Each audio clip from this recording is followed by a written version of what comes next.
Best health packages up to 80% discount. Tirumala Diagnostics. అమ్మ నమస్తే అమ్మ. నమస్తే తల్లి. అమ్మ కొందరు పూజ చేస్తూ ఉంటారు. హ్మ్. గంటలు గంటలు కూర్చొనే చేస్తూ ఉంటారు, నిల్చొని చేస్తుంటారు, పరిగెడుతూ కూడా చేస్తూ ఉంటారు. అదేవిధంగా మంత్రాలు, స్తోత్రాలు చదువుతుంటారు. అంటే ఉచ్చారణ కరెక్ట్‌గా లేకపోయినా, తప్పు చదివినా అమ్మవారికి కోపం వస్తుందా? అమ్మవారికి కోపం రాదమ్మా. ఆ! ఆవిడ కోపపడేది కాదు. ఆవిడకి మనందరి మీద ఆవిడకి దయే ఉంది, జాలే ఉంది గానీ, ఆవిడ కోప్పడదు. కాకపోతే తప్పు ఉచ్చారణ చేస్తే ఫలితం తప్పుగానే ఉంటుంది. ఎందుకంటే ఆవిడకి సంబంధించింది కాదు. ఆవిడెప్పుడూ అనుగ్రహించడానికి సిద్ధంగా ఉంది. నిజమే. సిద్ధంగా ఉన్నప్పుడు మీరేమంటున్నారు? నాకు ఫలితం ఇవ్వు అనడానికి బదులు ఫలితం ఇవ్వు అంటున్నారు. ఆవిడ ఫలితం ఇవ్వడానికి సిద్ధంగా ఉంది. ఆ ఫలితం ఏమిటో తెలియక ఆవిడ కన్ఫ్యూజ్ అవుతుంది. ఏమి ఇస్తుందమ్మా? హ్మ్. ఫలితం అంటే? ఫ ఆ! ఫ ఎలా ఉంటుంది? పిహెచ్ అవును. ఫ ప. F F. ఓకే. అంత తేడా. ఆ! అంత తేడా లేదు. నిజమే. ఆ! ఇంగ్లీష్లో స్పెల్లింగ్ అయితే చాలా బాగా పెట్టుకుంటామా? అమ్మవారి దగ్గరికి మనం అప్లికేషన్ పెట్టేటప్పుడు వెళ్ళాల్సిన చోటకి వెళ్ళదు అంతే. అంతకన్నా ఇంకేం లేదు. మీరు ఈమెయిల్లో హ్మ్. ఒక కామా కానీ, ఒక హైఫన్ కానీ, ఒక అండర్ స్కోర్ కానీ, ఒక డాట్ కానీ తేడా పెడితే ఈమెయిల్ వెళ్ళే చోటకి వెడుతుందా? వెళ్ళదు. మరి మీరెవరో అమ్మవారి దగ్గరికి పంపుదాం అనుకున్నటువంటి మీ అప్లికేషన్ ఎలా పెడుతుందమ్మా? నిజమే కదా! అంచేత కరెక్ట్ అడ్రస్కి వెళ్ళాలంటే కరెక్ట్ ఈమెయిల్ ఐడి కొట్టాలి. కరెక్ట్ ఈమెయిల్ ఐడిలో ప్రతి దానికి వాల్యూ ఉన్నప్పుడు మనం చదివేటటువంటి మాటలకు వాల్యూ అక్కర్లేదమ్మా. ఉచ్చారణలో కూడా ఒత్తు లేదు. అవును. ఉచ్చారణ ఉచ్చారణ. స్పష్టంగా ఉండాలి. స్పష్టంగా ఉన్నప్పుడు ఏం జరుగుతుంది? ఏం జరుగుతుంది అంటే మన నాలికతో ఉచ్చరించేటప్పుడు ఈ నాలుక వెళ్ళి అంగిలికి తగులుతుంది హ్మ్. కదా. ఎక్కడ తగులుతుంది? ఎక్కడ తగిలితే అక్కడ ఉన్నటువంటి నాడీ మండలం ప్రచోదనం అవుతుంది. నాడుల యొక్క కొనలు ఉంటాయి పైన. హ్మ్. ప్రతి దానికి నాడి ఉంటుంది. నాడికి చివర్లు ఉంటాయి కదా. అవును. ఏ నాడి చివర తగిలిందో ఆ నాడి ప్రచోదనమయ్యి శరీరంలో ఆరోగ్యం వస్తుంది. మంత్రం చదివితే ఆరోగ్యం వస్తుందా అంటే స్పష్టంగా గనక పూర్తిగా ఉచ్చరిస్తే దానికి ఫలితం వస్తుంది. ఫలితం కాదు, ఫలితం. ఫలితం వస్తుంది. ఏమ్మా? హ్మ్. అమ్మ ఇప్పుడు తేడా అలా ఆ! వస్తుంది. ఆ! ఏం జరుగుతుంది? స్పష్టంగా ఉచ్చరిస్తే లోపల ఫలితం రావడమే కాకుండా వాతావరణం బాగుపడుతుంది. ధ్వనులకి శక్తి ఉంది. ఇప్పుడు మీరు ఇట్లా చప్పట్లు కొడితే ఇక్కడ దీపం వెలిగింది. ఆ ధ్వనికి దీపం వెలిగింది. అలాగే మనం ఉచ్చరించినటువంటి ధ్వనులకి చుట్టుపక్కల వాతావరణంలో అనేక రకాలైనటువంటి శక్తులు యాక్టివేట్ అవుతాయి.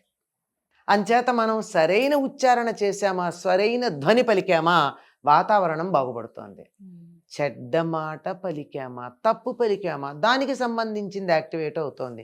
మేము ఇంతకాలం పూజలు చేస్తున్నామండి, మాకు సరిగ్గా ఏమిటో మొదలుపెట్టాక అంతా సరిగ్గా లేదండి అంటూ ఉంటారు.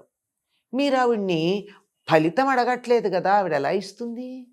తర్వాత ఉచ్చారణలో దోషాలు, కలిపి చదవడం విడదీయడాల్లో చాలా దోషాలు, ఇవన్నీ చేస్తున్నారు. చేస్తూ ఉన్నప్పుడు చాలా మంచిది గనక, దయాసముద్రాలు గనక మనని తిట్టకుండా ఊరుకుంటోంది ఆవిడ. హ్మ్. మనకి హాని చేయకుండా, శపించకుండా ఊరుకుంటోంది. నిజానికి నువ్వు దురాచార అంటే ఒప్పుకుంటావమ్మా నువ్వు? మరి అమ్మవారిని ఎందుకు అంటున్నాం మనం? దుష్ట దురాచార శమని దోషవర్జిత అని చదువుతారు. ఆవిడ దురాచార కాదు. దురాచారాన్ని మనం ఆవిడని పిలిస్తే ఆవిడ చాలా మంచిది గనక ఊరుకుంటోంది, దయాసముద్రాలు గనక. నాలాంటిదో నీలాంటిదో అయితే ఏమిటి నన్ను ఇలా తిడుతున్నావు అంటారు.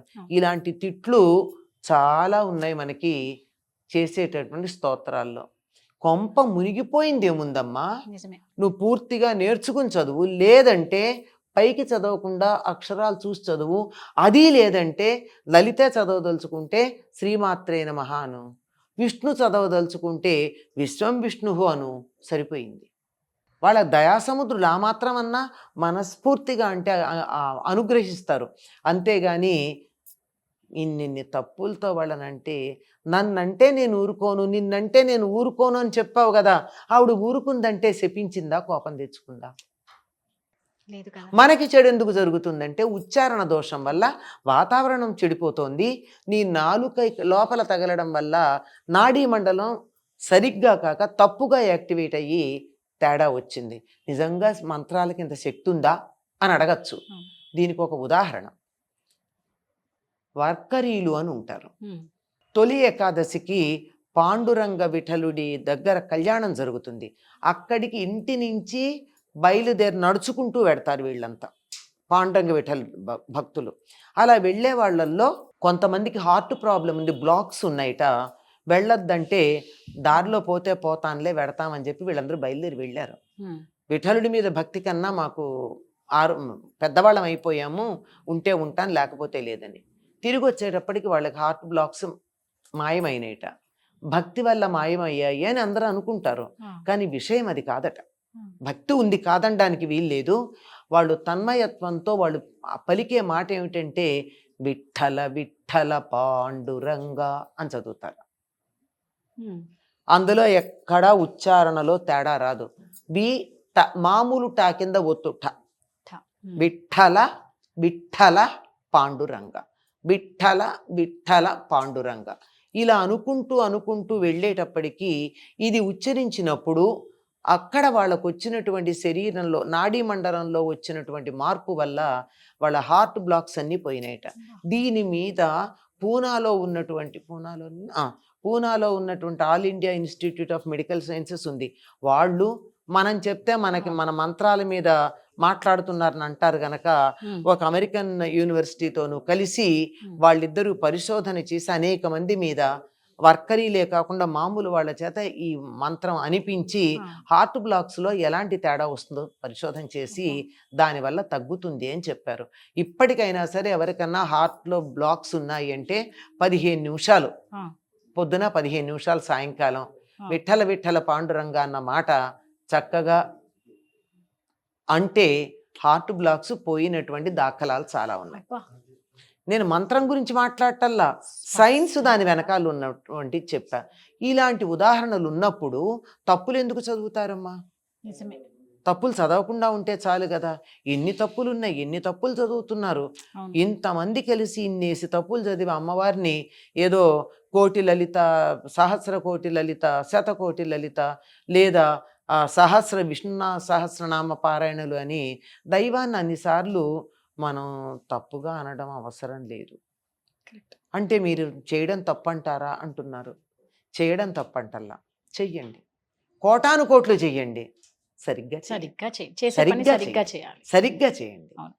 పొరపాటుగా అనాల్సినటువంటి అవసరం ఏముందమ్మా? నిజమే అమ్మ. ఇప్పుడు చెప్పడంలో స్పష్టత లేకపోతే ఇలా ఉంటుంది. కొంతమంది చేస్తారు పూజా విధానం, మంత్రాలు చదువుతూ వాళ్ళ పని చేసుకుంటుంటారు. అక్కడ ఫ్యాన్ ఆఫ్ చేయి ఒక మంత్రం, ఒక లైట్ ఆఫ్ చేయి ఒక మంత్రం, ఫ్రిడ్జ్లో పూలు దే మంత్రం. అంటే ఇట్లా వాళ్ళకు వర్క్ మీదే శ్రద్ధ ఎక్కువ ఉంది అని చెప్పుకోవాలి, ఇక్కడ లేదు అని. దానికి నిజంగా పవర్ ఉంటుందా? వాళ్ళు అలా చేయడం వల్ల గంటలు ఇదంతా యాంత్రికమమ్మా. యాంత్రికంగా చేస్తే ఎంత ఫలితం ఉంటుందో అంతే ఉంటుంది. నిజానికి ఏం చెప్తారంటే, మీరు పూజ దగ్గర కూర్చున్నాక వేరే మాట మాట్లాడితే అంతకు ముందు చేసినటువంటి పూజ అంతా నిష్ప్రయోజనం అంటారు. అంచేత 5 నిమిషాలు చేయండి, గంటలు చేయాల్సిన పని ఉంది, చేసుకోండి. జపం అంటారా, అలా నిరంతరం చేసుకోవచ్చు. జపం చేసుకోవడానికి, జపం చేస్తున్నా గనక నేను పని మానేస్తాను అనడానికి వీల్లేదు గనక జపం చేసుకుంటూ ఉండండి, మాట్లాడుతూ ఉండండి, ఆపి మళ్ళీ జపం కొనసాగించవచ్చు. కానీ పూజాధికాలు, యజ్ఞము మొదలైనటువంటివి ఏదైనా దీక్షలు అట్లాంటప్పుడు మాత్రం మొదలుపెట్టిన తర్వాత ఆపకుండా చేయాలి. అమ్మ, ఇప్పుడు మామూలుగా తప్పు చదువుతూ ఉన్న వాళ్ళకి మీరు కరెక్షన్ కూడా చేస్తున్నారు కదా? అవునమ్మా. ఒక్కసారి దాని గురించి చెప్పండి అమ్మా. ఇందాక చెప్పినట్టు లక్షలు కోట్లు చేస్తామనేటటువంటి వాళ్ళు తయారయ్యారు. నిజమే, చెయ్యొచ్చు. ఆ చేసేటప్పుడు ఇప్పుడు శతకోటి లలిత సహస్రనామ పారాయణ మహాయజ్ఞం అని ఒక ఆవిడ ప్రారంభించింది, సుధీర అనేటటువంటి ఆవిడ. మరి నేను అడిగాను, మీరు శతకోటి అన్నారు కదా, ఈ శతకోటిలో ఇంటూ 25 సార్లు అమ్మవారిని నిందిస్తారా అని అడిగాను. ఇంటూ 25 సార్లు అంటే కనీసం 25 తప్పులు ఉన్నాయి. అంటే అదేంటమ్మా అని అడిగారు. అంటే ఇవి చెప్పాను కొన్ని, ఇప్పుడు దుష్టద్వార ఇందాక ఉదాహరణ ఇచ్చానే, అట్లాంటివి చాలా ఉన్నాయి. వీటిని కొన్ని భయంకరమైన దోషాలు ఉన్నాయి, కొన్ని తప్పులు ఉన్నాయి, కానీ పెద్దగా దానివల్ల దురర్థం వచ్చేదేం లేదు, కావాల్సిన అర్థం రావట్ల, మన ప్రయోజనం సిద్ధించదు. అంటే మరి నేర్పుతారా అమ్మా, నేను ఆ ఉద్యమం పెట్టుకున్నాను అని అడిగారు. అడిగితే అప్పుడు నేను ఒక 28 రోజుల పాటు ఇంట్లో ప్రతి అక్షరం ఎట్లా ఉచ్చరించాలో నేర్పించా. అది యూట్యూబ్ లైవ్లో ఉంది. ఎట్లా అంటే శేషాసాలకు తేడా తెలియదు చాలా మందికి. శా ఎలా పలకాలి, షా ఎలా పలకాలి, సా ఎలా పలకాలి, తర్వాత సంయుక్త అక్షరాలు ఎట్లా పలకాలి. ఉమ్. చితిస్తత్పద లక్ష్యార్థ అన్న చోట దాటేస్తారు. శరశ్చంద్ర నిభానన అంటారు. అక్కడ శా ఎందుకు వచ్చిందో తెలీదు, శరశ్చంద్ర అనాలి. ఓ. ప్రారంభమే సింధూరారుణ విగ్రహం అని ఒత్తు పలుకుతారు, అది తప్పే. సింధూర అని ఉండాలి అక్కడ. లోపల ఇంకో చోట సింధూర వస్తుంది. అంచేత ఎక్కడ ఒత్తు పలకాలి, ఎక్కడ తేలిక పలకాలి. ఇప్పుడు సింధూరారుణ విగ్రహం అన్నాము అంటే ఏనుగు లాంటి ఎర్రని రంగు కలిగిందా అమ్మవారు? కాదు కదా, సింధూరం లాంటి ఎరుపు రంగు కలిగింది. కనుక ఇట్లాంటి దోషాలు చెబుతూ ఈ చితిస్తత పద లక్ష్యార్థ ఎలా చదవాలి, దాన్ని ఎలా నేర్చుకోవాలి, చాలామందికి మా రాదండి అంటారు. ఎలా నేర్చుకోవాలో, దేని తర్వాత ఏది చేయాలి ఇట్లా చెప్తూ షా ఎలా పలకాలి, షా ఎలా జ్ఞా పలకడం చాలామందికి రాదు. ఆ జ్ఞా ఎలా పలకాలి అంటూ నాలిక ఎలా పెట్టాలి, పెనుమలు ఎలా పెట్టాలి, ఇవన్నీ కూడా నేర్పించాం.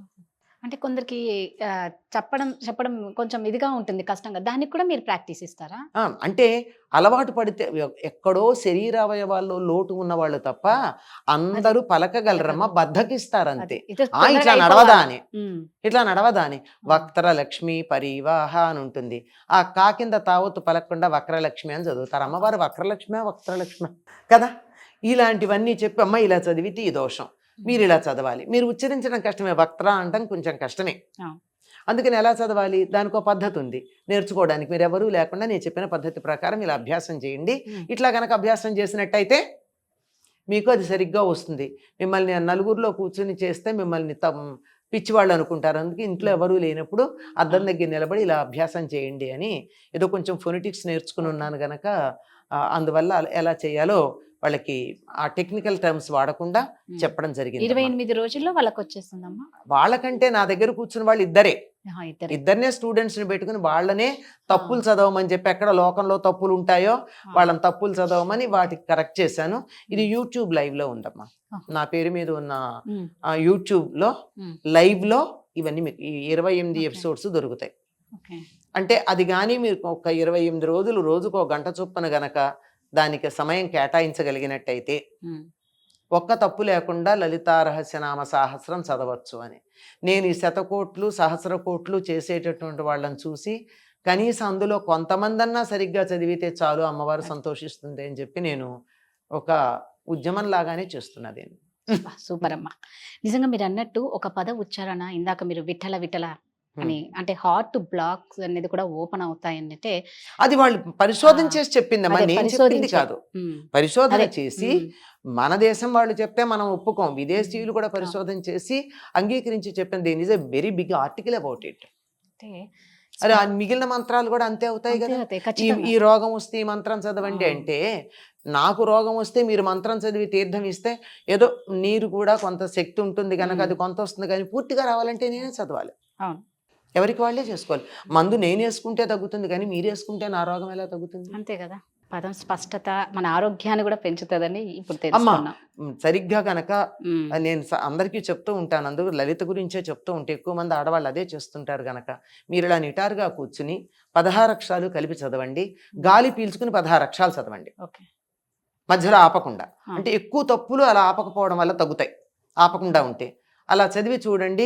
ఒక్కసారి గాలి పీల్చుకుని 16 అక్షరాలు చదివారంటే మీ ఫిగర్ కూడా బాగుంటుందని చెప్పాను నేను.